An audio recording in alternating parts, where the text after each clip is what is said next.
நமஸ்தே. பிப்ரவரி 17 சூரிய கிரகண நிகழ்வு நடைபெற போகுது. கும்ப ராசியில சூரியன் நுழைந்ததுமே மாசி மாதம் தொடங்கிடுச்சு.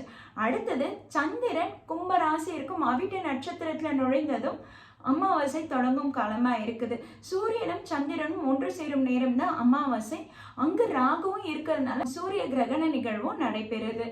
இந்த காலகட்டத்துல நாம எந்த மந்திரத்தை உச்சாடனம் பண்ணாலும் சரி அதற்கு அதீத பலன்கள் கிடைக்கும். அதாவது சூரிய கிரகண நிகழ்வு என்பது மதியம் 3:28 மணிக்கு தொடங்கி இரவு 7:52 மணிக்கு முடிவடைகிறது.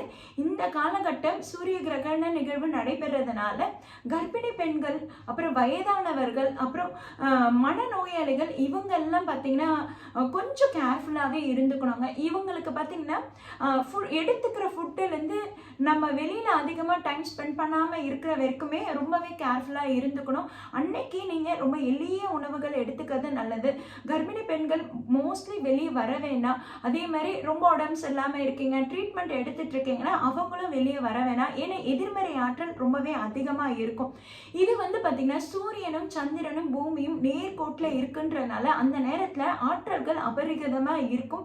அந்த நேரத்தில் நாம எந்த மந்திரம் உச்சாடனம் பண்ணாலும் சரி அதற்கு அதீத பலன்கள் கிடைக்கும். அதாவது நாம தியானம் பண்றதுக்கும் சரி மந்திரம் உச்சாடனம் பண்றதுக்கும் சரி பிரம்ம முகூர்த்த நேரத்தை தான் நம்ம டெய்லி பயன்படுத்துவோம். ஆனா அந்த பிரம்ம முகூர்த்தத்தை விட இந்த நேரம், இந்த சூரிய கிரகண நேரம்ன்றது ரொம்ப அபரிதமான பலன்களை ஏற்படுத்தி கொடுக்கும். அதனால இந்த நேரத்துல நீங்க என்ன மந்திரம் உச்சரித்தாலும் சரி அதற்கு அதிகமான பலன்கள் ஏற்படும். அதாவது என்னன்னா ஒரு மந்திரத்தை 1,00,000 முறை சொல்லும் போதுதான் அது உருவேறி அது உங்களுக்கு நல்ல வரங்களை கொடுக்குது. அந்த மந்திரம் சொன்னதற்கான பலன்கள் உங்களுக்கு ஏற்படும். அது நீங்க இந்த சோடசை கலை நேரம் என்பது அமாவாசை அல்லது பௌர்ணமி தேதி முடிந்து பிரதமை தேதி தொடங்கும் காலை தான் சோடச கலை நேரம். இந்த நேரத்துல நீங்க என்ன மந்திரம் உச்சாடனம் பண்ணாலும் சரி அதற்கு அதீத பலன்கள் கிடைக்கும். இதுல செல்வங்கள் பெருகணும் அப்படின்னு நீங்க விருப்பமா இருக்கீங்கன்னும் போது அப்போ நம்ம குபேர வசிய மந்திரத்தை பயன்படுத்தலாம். ஓம் ரீம் சிவ சிவ, ஓம் ரீம் அங் உங், ஓம் ஸ்ரீம் ஹ்ரீம் ஸ்டீம். இது குபேர வசிய மந்திரம். இந்த குபேர வசிய மந்திரம் என்பது தினசரி நம்ம சொல்லிட்டு வந்தாலே சரி நமக்கு கடன் பிரச்சனைகள் தீரும், பணம் பெருகும். இது சோடசை கலை நேரத்துல நீங்க அதிகமா பயன்படுத்தும் போது தொடர்ந்து சொல்லிட்டு வரும்போது உங்களுக்கு வாழ்க்கையில எப்பவுமே செல்வங்கள் நிலைச்சிட்டே இருக்குங்க. செல்வங்கள் குறையவே குறையாது. அதனால இந்த சோடசை கலை நேரத்துல இந்த குபேர வசிய மந்திரத்தை சொல்லிட்டு வரலாம்.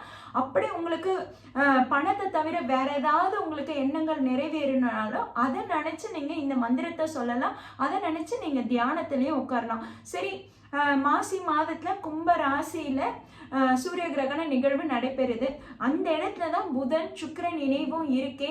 சூரியன் சந்திரன் புதன் சுக்கிரன் ராகு 5 கிரகங்கள் ஒன்று இணைகின்றன போது எந்த மாதிரியான பலன்களா இருக்கும்?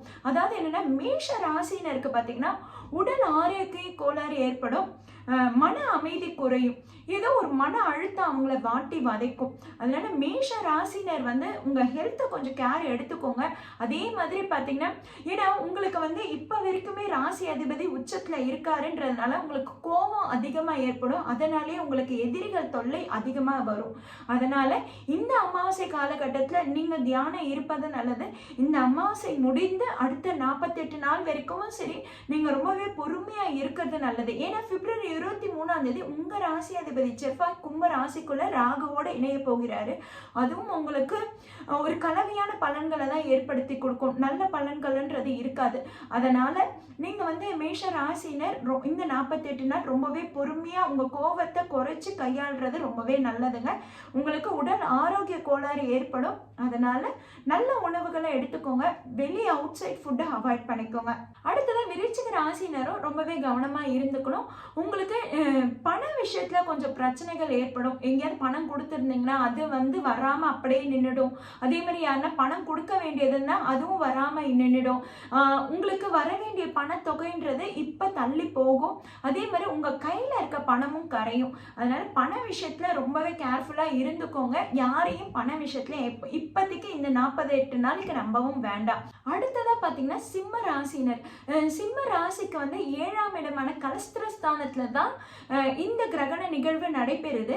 அப்போ நீங்க வந்து ரொம்பவே கேர்ஃபுல்லா இருந்துக்கணும். லவ் அண்ட் ரிலேஷன்ஷிப்ல இருக்கிறவங்கள ரொம்பவே கவனமா இருந்துக்கணும். ஏதோ ஒரு அவமானத்தை சந்திக்கிற மாதிரி தான் இருக்கும் இந்த சிம்ம ராசினருக்கு. அதனால நீங்களும் சரி, இந்த 48 நாளைக்கு யாரையும் நம்பி நீங்க எந்த செயல்லையும் ஈடுபட வேணாம். யாரையும் நம்பி ஜாமீன் கையெழுத்து போட வேணாம். ஏன்னா உங்களுக்கு 7ஆம் இடத்துல கும்ப ராசியில இந்த சூரிய கிரகண நிகழ்வு நடைபெறுதுன்னும் போது பார்ட்னர்ஷிப்னால உங்களுக்கு ஒரு பிரச்சனை வரலாம். ஓகேங்களா? அதனால உங்களுக்கு ஒரு அவமானத்தை ஏற்படுத்தி கொடுக்கலாம். அதனால நீங்க வந்து பார்ட்னர்ஷிப்ல ரிலேஷன்ஷிப்ல ரொம்பவே கவனமா இருந்துக்கணும். அடுத்ததா கும்ப ராசினர் கண்டிப்பா கவனமா இருக்கணுங்க. ஏன்னா உங்க ராசியில தான் இந்த சூரிய கிரகண நிகழ்வு நடைபெறுது. மன அழுத்தம் அதிகமா இருக்கும். தலை ரொம்ப பாரமா இருக்கும். எதை செய்யறது எதை செய்யக்கூடாதுன்ற அந்த குழப்பங்கள் அதிகமா இருக்கும். அதனால நீங்க மெடிடேஷன் பண்றது ரொம்பவே நல்ல தீர்வு கிடைக்கும். அதே மாதிரி சூரிய கிரகணம் முடிந்த உடனே மேஷ ராசினர், சிம்ம ராசினர், கும்ப ராசினர், விருச்சிக ராசினர் இந்த 4 ராசிகளுமே பக்கத்துல இருக்கிற சிவ ஆலயங்களுக்கு சென்று கிரகண சாந்தி நிவர்த்தி பண்ணிக்கிறது ரொம்பவே நல்ல பலன்கள் கொடுக்குங்க. ஏன்னா உங்களுக்கு 48 நாளைக்கு கிரகண தோஷம் வந்து உங்களுக்கு தாக்கும். அதாவது என்னன்னா ஒவ்வொருத்தருக்கும் ஒவ்வொரு பலன்கள் சொல்லியிருந்தேன் பாத்தீங்களா, அது வந்து அந்த 48 நாள்ல உங்களுக்கு காட்டும். அதனால நீங்க உடனே உங்க பேர்ல சிவ ஆலயங்கள்ல போய் அர்ச்சனை பண்ணிடுங்க. வர பிரச்சனைகள் குறையும். சரிங்க, என்னென்ன ராசிக்கு என்னென்ன பிரச்சனைன்றது சொல்லியாச்சு. இந்த சூரிய கிரகண நிகழ்வுனால என் ராசிக்கு நல்லது நடைபெறுமான்னு கேட்டீங்கன்னா எஸ், ரிஷப ராசினருக்கு ரொம்பவே நல்லதா இருக்கு. மிதுன ராசினருக்கு ரொம்பவே நல்லா இருக்குங்க. ரிஷப ராசினருக்கும் மிதுன ராசினருக்கும் பாத்தீங்கன்னா வர வேண்டிய பண வரவு தாராளமா வந்து சேர்ந்துடும். இந்த 40 நாள்ல உங்களுக்கு திடீர் பண வரவு அதிர்ஷ்டம் பெருகும். அதனால இந்த 48 நாள்ல நீங்க வந்து ரொம்ப நாள பணத்துக்காக காத்துட்டு இருந்தீங்கன்னா இந்த 48 நாள்ல உங்களுக்கு வந்து சேர்ந்துருங்க. அடுத்ததா பாத்தீங்கன்னா கடக ராசினருக்கு வெளிநாட்டுக்கு போகக்கூடிய யோகம் கிட்டும். அதே மாதிரி கடக ராசினருக்கு கடந்த 2-3 மாதமாவே ரொம்பவே சோதனைகள் அதிகமா இருந்திருக்கும். இப்ப இந்த மாசி மாதம் தொடங்கினதுல இருந்து பாத்தீங்கன்னா உங்களுக்கு புது முயற்சிகள் கை கொடுக்கும். அதே மாதிரி வெளிநாட்டுக்கு யாரெல்லாம் காத்துட்டு இருக்கீங்களோ அவங்களுக்கு இந்த மாசி மாதத்துல நல்ல தீர்வு கிடைக்கும். கண்டிப்பா வெளிநாட்டு யோகம் இருக்குது. அதே மாதிரி பாத்தீங்கன்னா நிறைய பேர் லோனுக்குலாம் அப்ளை பண்ணியிருப்பாங்க, இன்னும் காசு எதுவும் வரலன்னு புலம்பிட்டு இருக்காங்க பாத்தீங்களா. லோனுக்கு அப்ளை பண்ணவங்களுக்குலாம் இந்த மாசம் உங்களுக்கு செட்டில்மெண்ட் வந்து சேர்ந்துருப்போம், லோன் அமௌண்ட் வந்து சேர்ந்துடும். அதே மாதிரி நிலம் சார்ந்த பிரச்சனைகள் யாருக்கெல்லாம் இருக்குன்னாலும் அதுவும் இப்போ தீர்வு கிடைச்சிடும். இதுல கலவையான பலன்கள் யாரெல்லாம் பெறாங்கன்னா தனுசு, மகரம், மீனம், கன்னி, துலாம் இந்த 5 ராசிக்கு வந்து நல்லதும் இருக்கும் கெட்டதும் இருக்கும். நீங்க எல்லாரும் பரிகாரமா வந்து கோதுமையை தானமா கொடுக்கலாம். கோதுமையை தானமா கொடுக்குறேன்னும் போது அது தானியங்களை தாங்க கொடுக்கணும். அது மாவாவோ இல்ல சப்பாத்தியாவோலாம் கொடுக்காதீங்க. கண்டிப்பா கோதுமை தானியங்களா நீங்க சிவ ஆலயங்களுக்கு கொடுங்க. அதே மாதிரி பக்கத்துல ஏதாவது மாடுகள் ஏதாவது இருந்ததுன்னா அந்த வீட்டுக்கு நீங்க கோதுமை தானமா கொடுங்க. அது உங்களுக்கு நல்ல பலன்களை பெற்றுத்தரும்.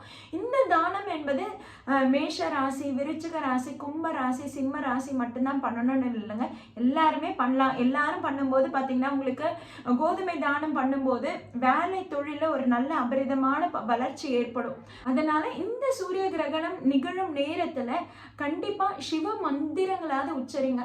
நான் சொல்ற மந்திரம் உங்களுக்கு வாயில வரலினாலும் பரவாயில்ல, சிவ மந்திரங்களை அதிகமா உச்சரிக்கும் போது பாத்தீங்கன்னா உங்களுக்கு அபரிதமான பலன்கள் கிடைக்கும். அதே மாதிரி ஆன்மீக வளர்ச்சி பெருகும்.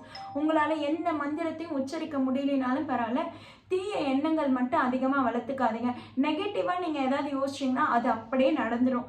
ஏன்னா நீங்க என்ன நினைக்கிறீங்களோ அதற்கு பலன்கள் கிடைக்கும் காலம் தான் இந்த சோடசை கலை காலம், இந்த கிரகண நேரம். அதனால இந்த கிரகண நேரத்துல எப்பவுமே வந்து நேர்மறையான எண்ணங்கள் தான் அதிகமா வளர்த்துக்கணும். எதிர்மறை எண்ணங்களுக்கு நம்ம அதிகமா இடம் கொடுத்துட்டோம்னா அதனோட பிரச்சனை, அதனோட தாக்கம் தான் ரொம்ப அதிகமா ஏற்படும். அதனால முடிந்த அளவுக்கு நேர்மறை எண்ணங்களோடு நீங்க இருங்க. உங்க வாழ்க்கை வளமாகும்.